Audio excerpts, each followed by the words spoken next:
Mama! Yo.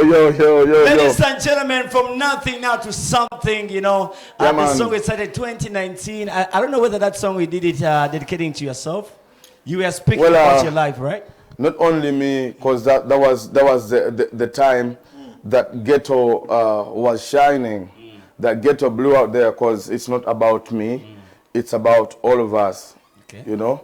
2019. Yeah. 2019 was our breakthrough, our COVID. Yes. And everybody remember the music go to bawa pakakati tachukanga tukipinga to growing each and every day. Era mwebali na kumpagira kubala wa mfano na mwana. Yeah, man. It's the reason why I said from nothing to something, you know. Yeah, man. I told people that today on the show we are going to be having one of Uganda's superstars, man. Yeah. You know, it's not so easy to become a superstar. You can do a hit song. At the end of the day, you don't become a superstar. My brother Zex Bilangilangi, he has done a couple of hit songs. People have really supported his music. Thank you so much. Thank Ugambe sirina yadde kyenkolachi kyentuma jasimbaga amayongere kumpagira kuba buli mukomo kumpagira ngenda ndabika kuba if you know the Zex yesterday and the Zex today, it's not the Zex tomorrow. Okay. Because I believe in life of transformation. I keep transforming. I keep bettering myself. Okay. I keep learning new stuff. People who follow my story, man, all right. Yeah, man. So Zex Bilangilangi, he is in the building. It's been a minute, by the way, ever since, by the way, we got our new home. Yeah. We've been trying to look out for my brother Zex Bilangilangi, but my brother has been so busy, man. But today we are so lucky. He was like, bro, man, I need to fix some time. Oh, man, okay? No. This is home. Yes. Yes. Yeah, so... I wouldn't say luck, but this is home. That's what I believe. And if I didn't make it, you should actually on air, I clear it, like send my apologies. And the best thing is that we are all still here. We are all still here. And we are healthy and we are alive and kicking. Yes. So, okay. Yeah, man. So, since he's a superstar, he's going to be telling us about a life of stardom.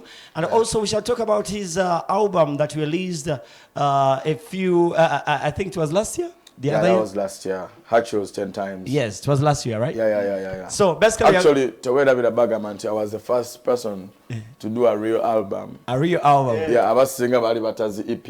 Okay. So, I'll now to Jaku.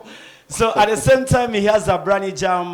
He is here to premiere, and also is going to give us his agenda. What next? 2024, or maybe should we expect another big album before the end of the year, or maybe we shouldn't expect anything? This is his last release. Since it's also an Afro Wednesday, basically he's going to tell us about African music, and also him as an artist. What is he trying to do so that he can really also put our flag to the rest of the world, okay? At the same time, my brother Zex Bilangilangi, yes, akatutanikira wanonaku lwaleero lwankizo nnyo mu Bwakabaka wa Buganda. Simanyi oba naawe oli musajja Muganda. Nze ndi musajja Muganda, amanya nze Mayega neddira Nnyonyi, naye nga ndi mu Kyotala. Oli musajja Mukyotala. Ndi mixed.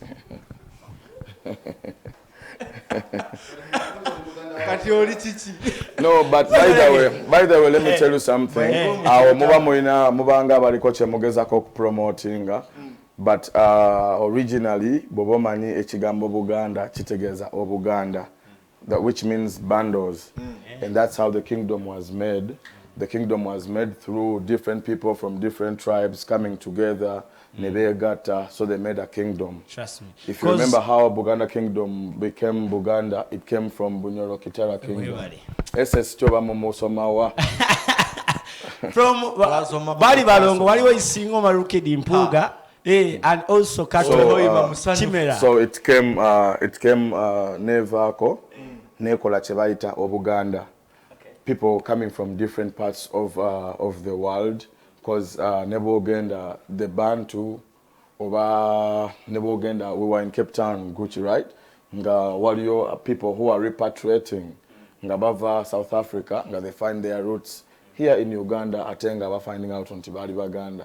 most especially nasanga naye yali yeddira nnyonyi mugamba kati munnaye kati olina okwetuuma erinnya ne mutuuma erinnya ne mugamba gweziwa wavaayo lemuwadde nali muweera paka kati ne ku kitimba lyeyateekako eziwa bamuyita Bolani from South Africa. Kati Kabaka lwaki tetunaba mukolerayo kayimba Zex Bilangilangi twagala batusiimeko bannange anti kati omanyi mmwe abafaani ne bapresenta ne bonna mwagala nnyo okukaka abantu okola ebintu naye ebintu biba bya process ebintu biba bijja mpola bintu biba bijja mpola muletera n'abantu okulowooza muletera n'abantu okulowooza nti ebintu ebimu tetubirowoozaako naye ng'oluyimba ng'olwa Kabaka oba olina okutwala obudde bungi nnyo okubanga ddala ng'ogenda kola oluyimba lw'omutanda.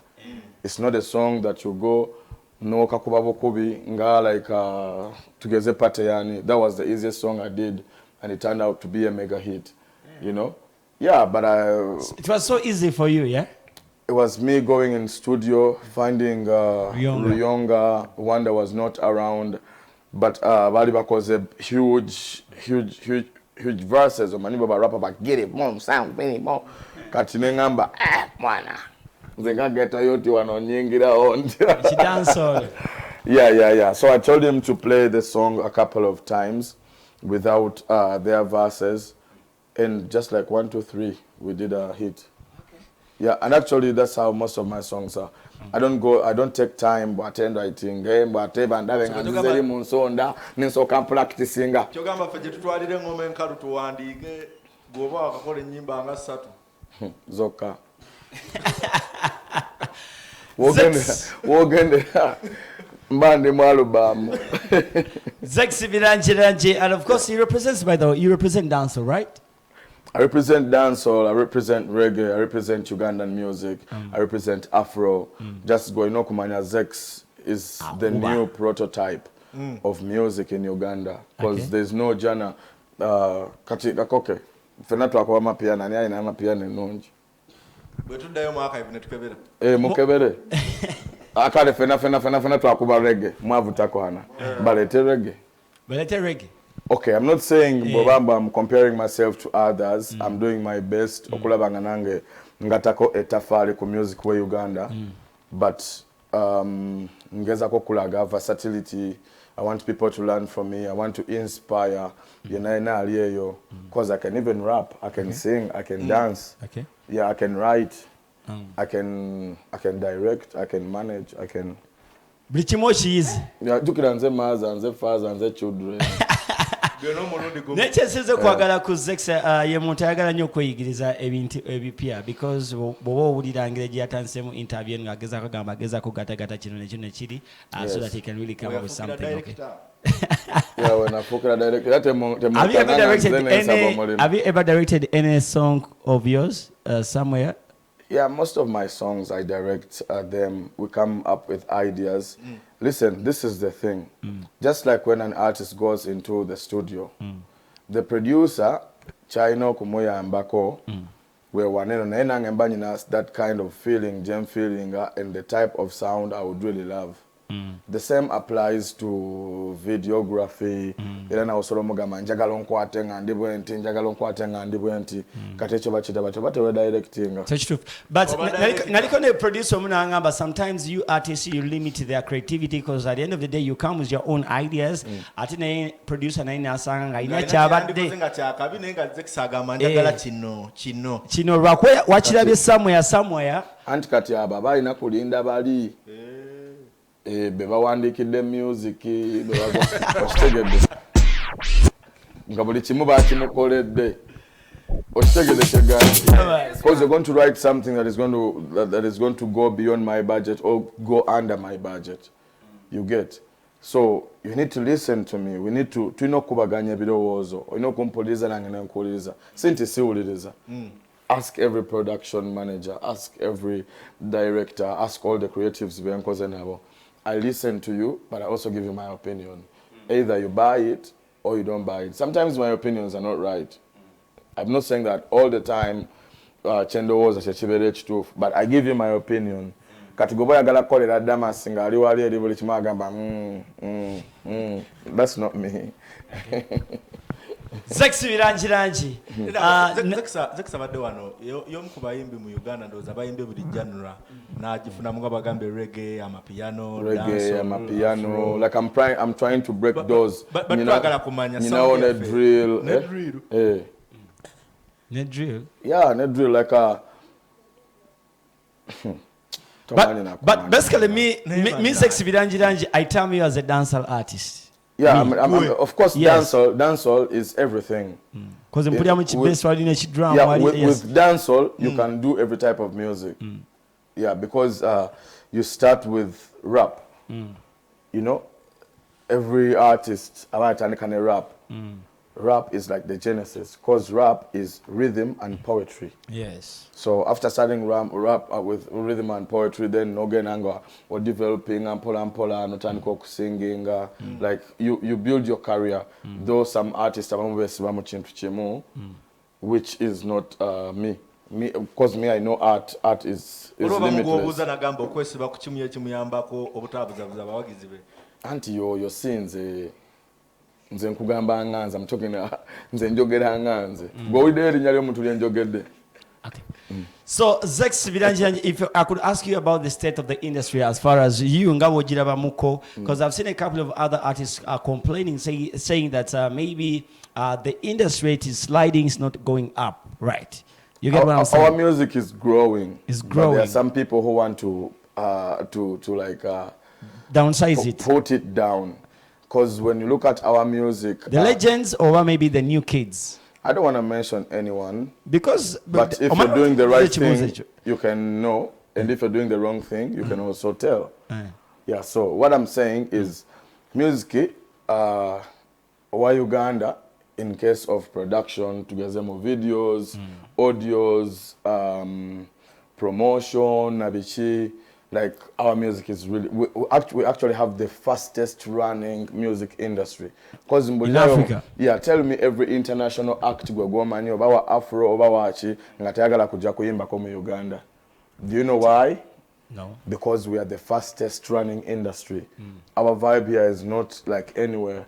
But the bad thing, the artists bafa wano tetwagala kwendosinga each and every artist. Okitegeera. Tetwagala kupolinga ba artists abalala. Ba artists abalala ate nabo babera baagala bekumireyo. No. Babera baagala babera in the same thing over and over. I don't want to talk about someone, but it's a chinuma okuberanga the young artists, they are backstage bonna balwanira omuzindalo gwe gumunona akubidde emyaka 10. That's not really fair. No, namukana nzenzirako. You get? Waliwo engombo nawe Zex nakulabako somewhere nga omusajja agamba bino bya banene. Omwana omuto bwe yakwata omuzina yakubemu koraimu. No. No, that's really different from what I'm saying. Yes. Nkugambe waliwo concert, waliwo show. Waliwo abayimbi bamubonga balina tour eri ne batulaba ne tuyimba. Kubanga nabo balina ettafali lye bakola ne bagattako. I'm not expecting myself to do music for like 20 years. Yes. You know? You're planning to retire before 20 years. I'm planning to do music, do a record label, mberenga nange ndeta ba artists abalala. We can learn it from the artists maybe in West Africa. Ngaba Olamide, ba P Square, ba Banky W. You can't see them like you can't tosona wogenda balaba, but you will see their artists, so you will feel their energy. So it doesn't mean nti boba tofulumiza music obambu toze ku stage nobuukabuuka nti people won't feel you. Okay. As long as you conduct yourself well. Okay. Okitegedde. Tosolo kubanga ojewa artist noleta noli nga babalaba they see their image in you. You know? Overall view, you are saying that the industry is going up, right? Our industry is running so fast. Kati gwe Zex wali mujewa singa tedduka. Nowadays artists are so much into trending stuff. Because you know me. Yes. You know me. Yes. Era big up Bad Bobby Wine, Mr. President, Alimbale, Salute. Naye kati kansoke nkubulire. That's one example. I'm here representing Bobby Wine. You're here representing Bobby Wine. You get my point. Okay. If all artists could borrow a leaf from him, then they will be far. And also Chameleon you get my point as well. You get my point. Yeah? Nti Bobby aleto jamusanga wano ku interview ya BTM. wano ku level up ngata kugamba ndeta artist yono nono already ba artist yabakuletera dda yakuletera Dax Vibes kuveri mu ba Phantom mu ba Mr Parrot bani bonna obusajja ba Eddie Kenzo bonna ba Mickey Wayne ba Gravity bonna baveyo kamocha lwakuba mbaza kati nakuletera ye chane ekito Kibiranje Zex Bilangilangi mpola twagala kutwala twagala kulwisa onyo. Okay, let's talk about the album that you released last year. I love the way how you the magic you did by the time you did the release of this album. First of all, wakwa listening party. Ate wajikola just in a mere sitting place abantu nibaja nibatula bana mawuli ne bakwata camera, but you did it where people you think that they have to come and listen to music. Yes. Wakola a real authentic listening party. Era tewali nemu yabadde weringeyo naye tubiveko ebyo kyenjagala okugamba that of course tugenda tukola ebintu mpola mpola abantu abamanyi music oba abantu aba relating of what has been there and the previous genres ne artists ne ba current ne abaddako, like we're breaking doors. We're passing through tuli mugenda olaba kati Joshua Baraka agende Nigeria nakola ne ba artist abenjawulo agenda. That's how fair music is. Okitegedde nti gwebo yagala mbo agenda kubeera ngo yagala tukalirako nga kaliba kutukuba paka era ojja tukuba paka nengera naffe tujja kubakola ki tuli wali eri nga twaleetadde abaana nga ate okompitinga nabo. Okitegedde twakyazizaako wano Getoit n'atugamba ye ayagala kubeera ng'omuyimbi omu wano e Uganda yalemerayokko naye ayagala akube alemereyo paka. But anyway, back to my question as far as your album is concerned, okay? Nyimba album yaliko nyimba over 30 plus. Not over, it was 30 songs. We had 50 songs. Zinali recordings like COVID nabichi, because in COVID we had no time to go out. Okay. Twali always indoors nga tuli creating a music bichi.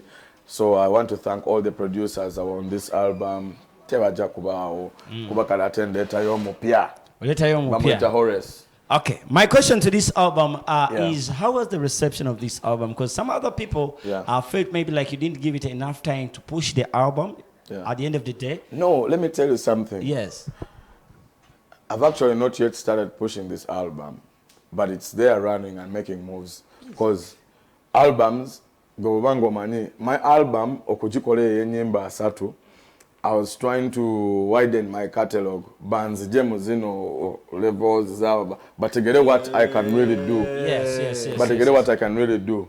Trust me, my brother, on this album, we're going to put it away miaka nga 10. Nenga bwoli olimba kuluno oluli kweno album, you can also tell. Okay, just like an example of Maddox. Yes. How long has he done his songs? 20 plus. 20 plus. Yes. But when you listen to the songs, because in the album Jen Kugamba, I didn't do it for now. I did it for the future. Because let's talk about let's say Perpendicular, let's say Chia. Let's talk about songs like All Access. Let's talk about Joe Biden. These are songs that you will listen in the next 20 years and you will still feel like they are new. Because first of all, the album was mixed and mastered by Abbey Road in the UK. Bobo Mani. Said Uncle Zex. I think you're one of the artists. I think Mbati be interviewing Zeko, and I think Oliwa Kusatu ukungamba that otade musende album nojitwa. No. Yes. You had to listen to me and Kumalireyo. Abbey Road, Bobo Mani band is right at the Beatles. It's a very, very, very famous band in the UK. One of the guys in the band are mixing and mastering Abbey Road. Yeah, meeting actually ku internet. He liked my music. Kayimba chinoloza kayagala ratata. Yalita manenti na Uganda. I thought he was someone from West Africa or maybe South Africa. You see how our music is running. Nti basoroko kankati no mwana tugeze. They are very talented guys at Genesis. You know Genesis? When you listen to his music, Oyinzokolo was Simuna Uganda. But that's how fast our industry is running. Ogena kubera no mwana nga ina Grammy wana Uganda naye ngo badde omulaba bulijjo nga jana kusaba na interview no jimuma okitegedde. So if our industry keeps on going like that, opening doors nti buli omwe muwa chance ne opportunity, mugenda kulaba albums nga Hatchels nga zirenga nga 10. You won't even imagine how Uganda will be running. Kati Zex kambuze stream wetuddayo ku stream zisente zidda. Streams zijira ddala but me nze streams zona by the way lwaki sizifanako because most of my streams era oyenayina akikola webale nnyo because all the funds, all the revenue that comes from the streams online goes back into our projects as well ghetto. I don't receive any of this money. So much of your director that so that send it. I don't hold the accounts. All the accounts are linked to the organizations. Okay. So we go back to our projects down in the ghettos, the Tukola, refugee camps, Nachivale, Bidi. Because some other person would be maybe asking himself, mo industry jetuli mo etali mo corporate something of a kind. So muntu omulala bada expecting maybe Zex Bilangilangi agenda kubanga afuna royalties offer. I do get my royalties because Sizawano. Ante bya wano bide mugondi mungi onakoze no kugamba bulingo obubinja. But if Singapore Nobinja coming up with one voice, then I will join. Already we're coming up with only one voice, never call a federation. Already we're coming up with one voice, never call a federation. Federations. Uganda National Musician Federation. Yes, also. Yes, also. And what do associations then they were coming up with only one association? According to the law, Nibafuna Uganda Musician National Federation. Guys, don't be fooled like they used to fool your judges and what. I swear, because if you know some generations, kumulembe kwa Bobby Wine walo generation yaja. Kumulembe kwa Madi Tiger walo federation yaja.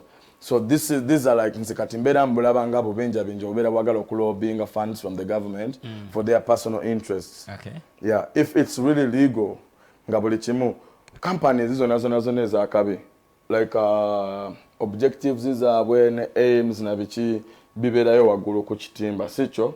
So if their objectives and perspectives zebalina or maybe like the targets zebalina for our music industry singa ziberayo, that's why you will see that's why I'm not the only one okuberanga siri yo cause banji n'abakulu nga babikowa okugendayo nate nga waliwo gundi ate no okitegero bache nkugamba that is something easy anybody can do nange nsolokera ku macha nenzigula we yange.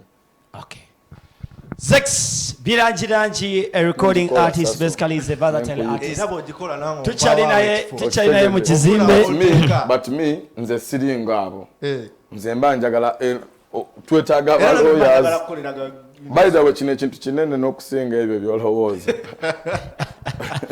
Nenga chenjagade ku Zex Bambi buli kimu kyakola lowoozaako ku bakyaliwe bali abali mu ghetto, you understand? Wekiba nti streams kubanga nange bandowoozaako man, because when you look at my story I'm not different. Gucci okiterera team akubyenga esteem man esteem olaba team okitegera team kuba kati gwe bokitunuliramu like ngabwe bibera bitambula mu bulamu bw'ensi eno twetaaga okuyambagana buli omu alina oyamba munne okitegedde kubanga nange when you look at my story me was in the ghetto voice search nga ndimo kunoonya answer nga artist omulala.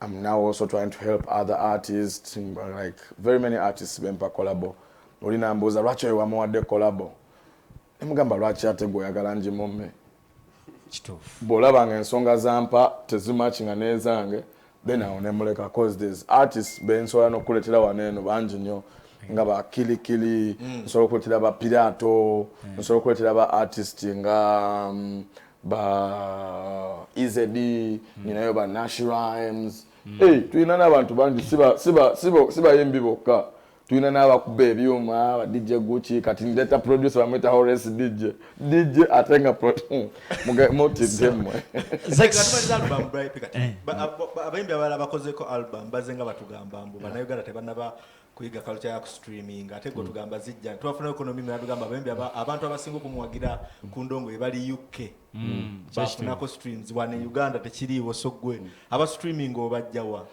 kati ate onokibayigiriza otya nga lotadde album nga gwokyogera boogezi. Okay. That's also a question to answer. But abazitaddeko be bagambye ekyo baani abansooka nze nyina okwogera ku album ate ze bakasiukira nabo bagulanga zi album kuva mu bakamiri baani ba Bobby. Those were the days. Those were the days. But we're talking about up to date mu mulembe gwa Zex. Okay, because waliwo abantu abamu bagamba album zisala abayimbi. Anti kyekyo zibasalira ddala mbu muteekamu kati yateekamu n'erinye oluyimba ne lulinnya ennyonyi baluma salinge ate ne ludda ne tukoma ku streams nga tewali.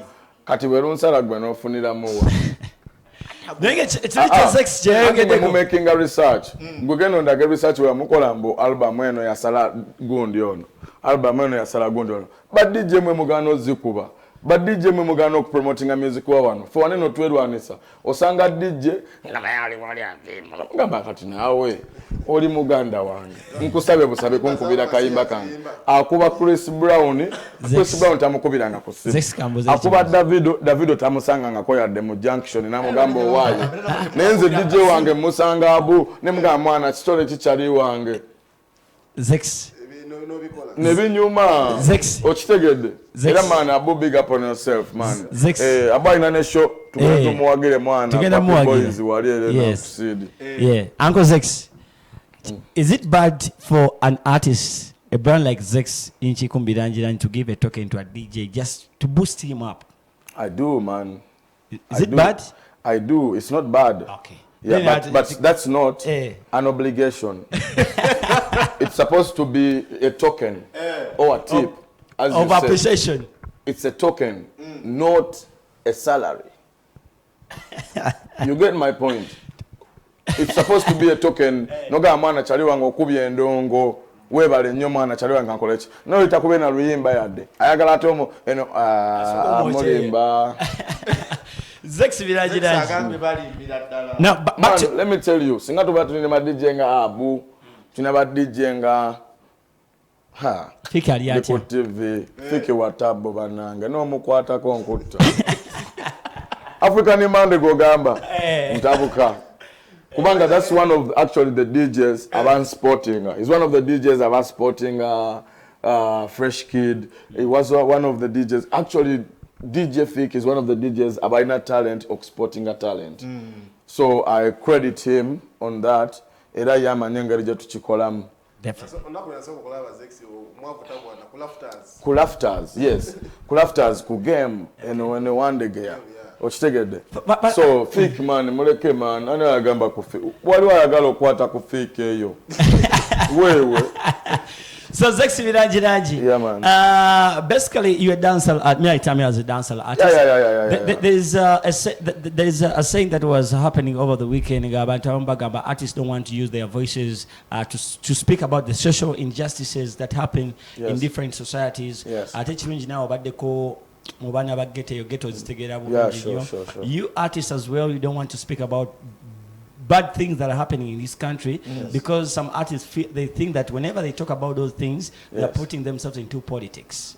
No, we are not. And actually, I would call out all artists to always be on the people's side because it's the people that listen to their music and it's the people that support them more shows. I'm not one of those artists atagena kogera about the corruption. Okay. I'm not about those artists. I'm not one of those artists ataja kuvayo ragamenti mwana. Amani gali mu bantu. You will not find me because me I believe and also where we come from that buli kimu kirina kubeera equal and fair. It's not supposed to be like one-sided. Okitegere kubanga gwe ne bwogano okubeera ng'owagira bineno byonna ebibeerawo fena still tugenda mu malwaliro geegamu wadde gwoli wa ttiimu ndala nze ndi wa ttiimu ndala omulayizi ogamba nze anti wulira kugamba ng'ojja genda e Kenya naye ojja kusooka weetaaga ebbaluwa eva e Mulago kuba ova Mulago genda ki then they recommend you to Kenya okitegedde sukaali bw'alinnya fena kitukwatako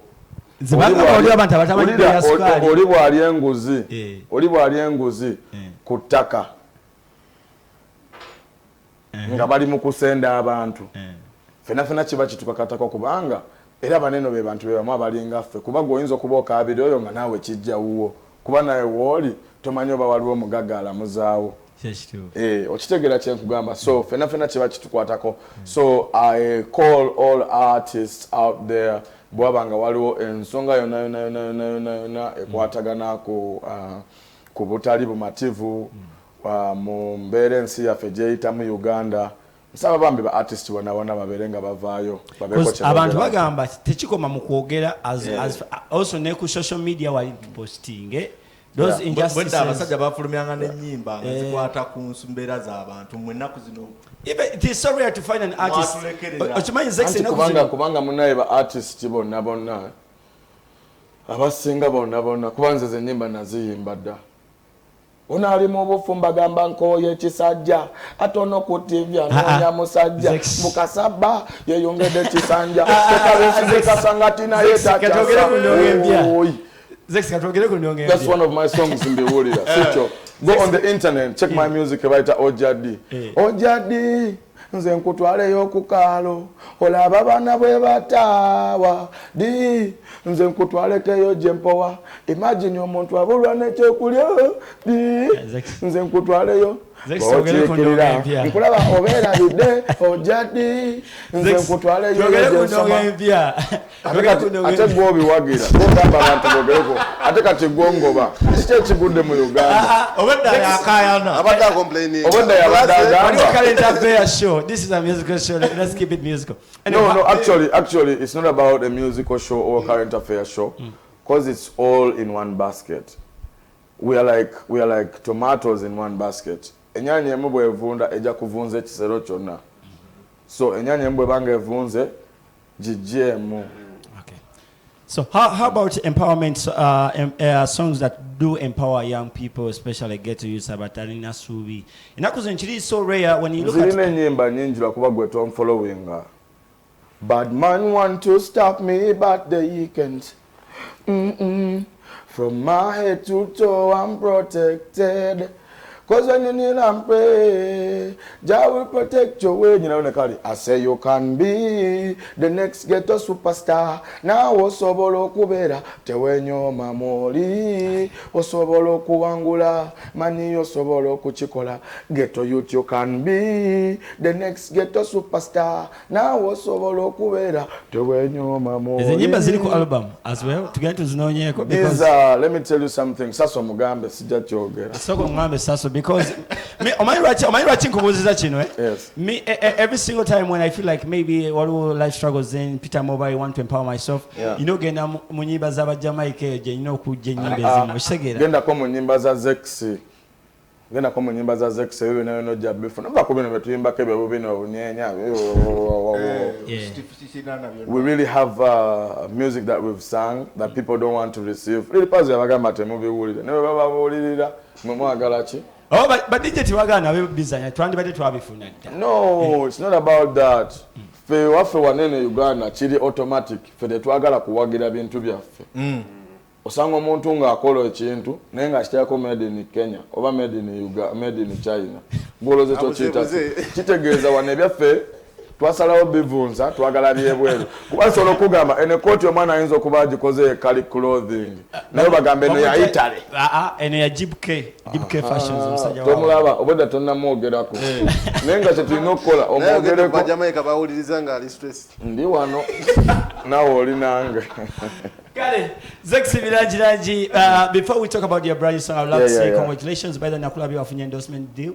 Yeah. Yes. Actually, I'm one of the biggest endorsers. Like I was courtesy of where I come from, to a chance. That was actually my first deal. Okuja accepting an angel caller with the General Bitters. It's a bitter, one of the best. I wouldn't say one of the best. It's the #1 bitter in Africa. Bitters, it's alcohol and at the same time medicine. It is sugar-free. It helps in a lot of stuff. digestion, helping. So when Alabenga Chisukane Kumwenge, nga si mwenge bwenge, I was really pushed to be part of this. The brand because, ambassador. Yeah, I'm the biggest influencer, like an influencer, yeah. So I just want to know, Beba Kunonyeza, or maybe because I would love to know, because so many artists would love to know how you guys normally get these endorsements. Well, is it from maybe your management, what you are reaching out to them, or it was them who looked out for you? No, I could tell you like since it's because the General Beaters, as the best beaters in Africa, has been signing a lot of artists like Davido, Ashake, Pokoli. So it's a Nigerian drink that we're introducing in Uganda. Okay. Ladies and gentlemen out there, we introduce to you the latest fast beater in Uganda, and it's the best in Africa. It's called the General Beaters. Support it and drink it. You're going to get healthy. Kagena kufula wa mani atina abasajja. Zex, let's talk about your brand new jam. Zex, let's talk about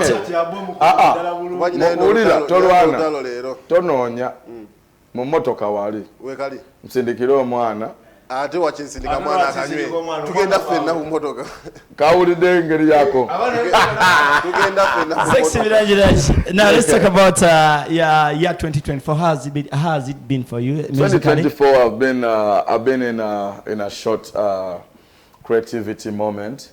I've been working on a number of projects with Horace DJ, ne DJ Gucci, mo production house. Twakoze album ya Kabinyo eriko olwadoloza nakoma kweli ogambe actually ogambe it's a generational album basically again up there from one more. Yeah, of course, like when manga kwade generational album let's take example sigana kuza another generational me I'm a generational problem. So I'm bringing to you another album for the artists that missed out on the other one because kuliko kuneno Chameleon kuliko Navio.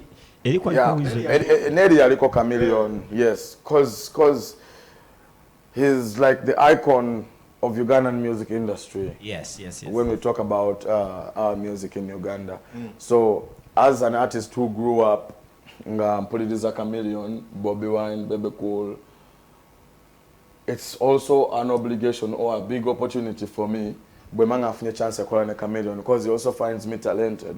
But Chameleon wagambira Zex ali talented. He's talented, that's really talented. Nagamba Zex is talented. Definitely. That means opening doors, now more collabos. We have like 6 songs with him, but I'm going to put a few on the album and to just tanga singles. Trina Navio, Trina Mr. G on this album. We have Jamaica. Artists from the UK, like George the Poet on this. We have Monk E again on this album. Your connections was for out here. I told you I'm a global citizen. Katingenda Japan in October. I'm going to Japan in October. Connections right to zigaba Zex tugabe ku connection. Yeah, wano mwana yakabira omusajja onagaba connection. Uli achenjagala okugamba. Je ngendo ku performing in Japan. Since muyimbi yakasoso ku performing ayo. Yes. I'm not the only artist. So, yona jendaga kuba kusaba kwa abantu. Nogaba naye. Mutuletele ekyana ekyo.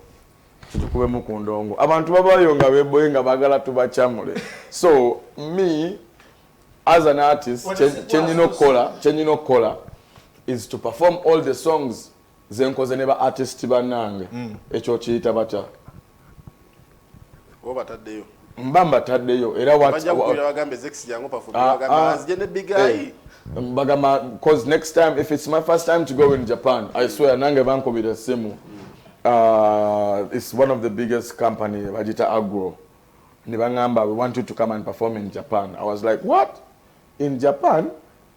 Siwulilanga yo like bayimbi batunonya bagenda yo kuyimba Japan. Only Kid Fox gwemani aliyo and I'm so blessed nti ku show eyo yenyini egenda okubera Japan naye agenda kuberako Kid Fox. So I'm so blessed okubera ngana ngenda kubera nga sharing a stage in a legend. So we're going to be in Japan October.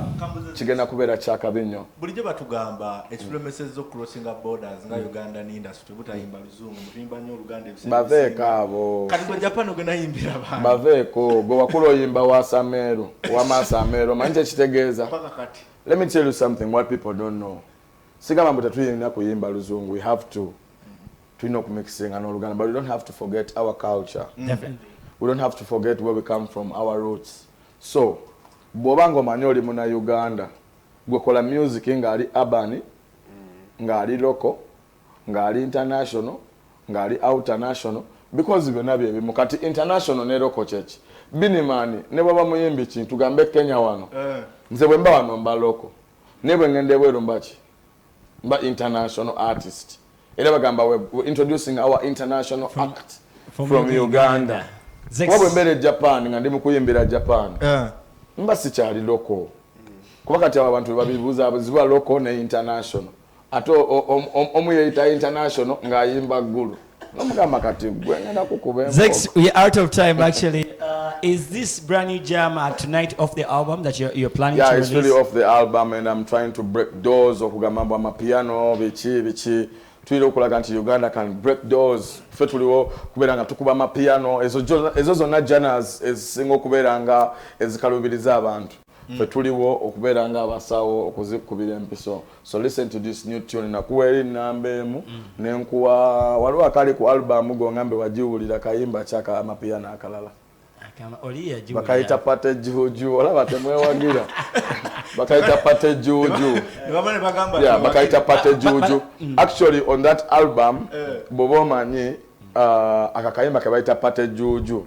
The person who produced it, he's Nigerian. Bamwita Juma Voice on the beat. Eyakuba focus dance. He also found me in the internet. Nangamba, I want to work with you. I don't know what about Nigeria. I got call nange. About Nigeria, but say DJ no beaters in kole nabo. Na cannot get Nigeria. Because they see the music I'm trying to sell from Uganda is the music they can also relate to. Am I really clear with my point? Zex obude butukutte abayimbi banno balinayo concert Wiza inayo concert this Friday. There is also Sajja Fedilu Puzzle. There is also Mudra representing dancehall. Waliwa Acidic Vocals. Simanya, are you going to also support this artist? What I can tell you is this Friday, let's go and support Wizo ku Hotel Africana.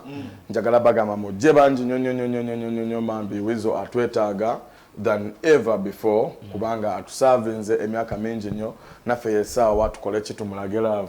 Ennaku z'omwezi nga 3 tugende mu August tusupportinge Mudra agenda kubeera ku Zoe Grounds. Nkiddamu bannange ennaku z'omwezi nga 3 fenna tugende ku Zoe Grounds supporting Mudra. This Friday to supporting Wizo 31st Legend in Gold. Chameleon. Still on the anti Jukira baimbe bamusina balaba. What do you make wine on 14th? Allah tugenda kube eyo. Gwe Zex. Gwe linda ko. Mu September.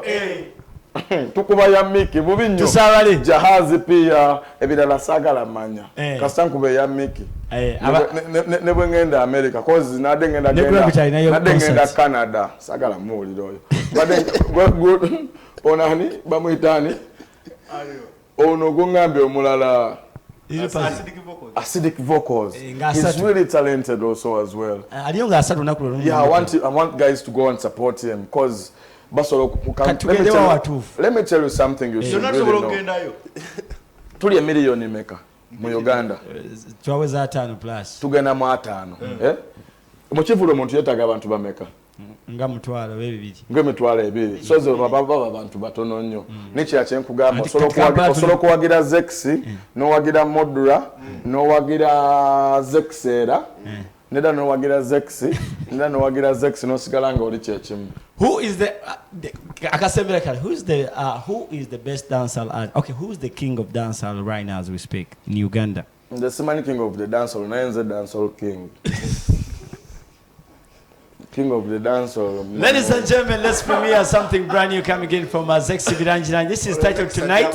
When is the album dropping? My album will drop next year. That's what I'm telling you. It's going to drop it will drop. Can drop tonight you're sending this year? No. Music mungi nyo nenchangenda shooting a video waliwo videos enakata waliwo kayimba kange picture. Picture. Kubaze picture boka bwenkuba naye manya onzita. Like, go on the internet and follow music. Right now, akaimba kenjagala banjulira Mr. Abu, the latest DJ. Akuba mumugende mpola. Ekibulu ekijja ina jazimba ennyumba tegwa kuluno mbega irinde mujeba. Ekibulu kyaddiwa. Eza ina kyasembi buli kivulu kyange Zex abageze bweru. Era ne kutina ageze bweru. Era mu Oktober agenda agenda bweru. kuyimbira ku Zoom afadhali. Ngenda kola obubaka bwange mbutuseyo ngamba abantu bange abali e Uganda kuba abantu bange bonna sigana nabo Japan. Japan wali abaninze. Zex. Nabagenda okuwagira. Zex akatalekeka eri abakulaba right now. Yeah, I want to big up to every ghetto youth ngankugamba mwana topa wacho okola kyekisinga. Yeah man, big up every mother out there. All girl children should stay in school. Abstain. Be aware of the STDs that they really exist because it's really coming so serious. Rates ziri mukulinya wagulu nyonyo. Abantu balaba COVID obulwadde ate ne babwerabira obulala. Yes. So put a rubber pan your wheel youth before you do it. So and another thing, mwana mwebale nnyo kutuwagira. Mwebale nnyo kutuwagira. Njagala na kale kaka nongamba gande. Dijeno. Fabasajja. Dijeno is the only general in the house. Ladies and gentlemen, let's premiere something brand new coming in from tonight Zex for you.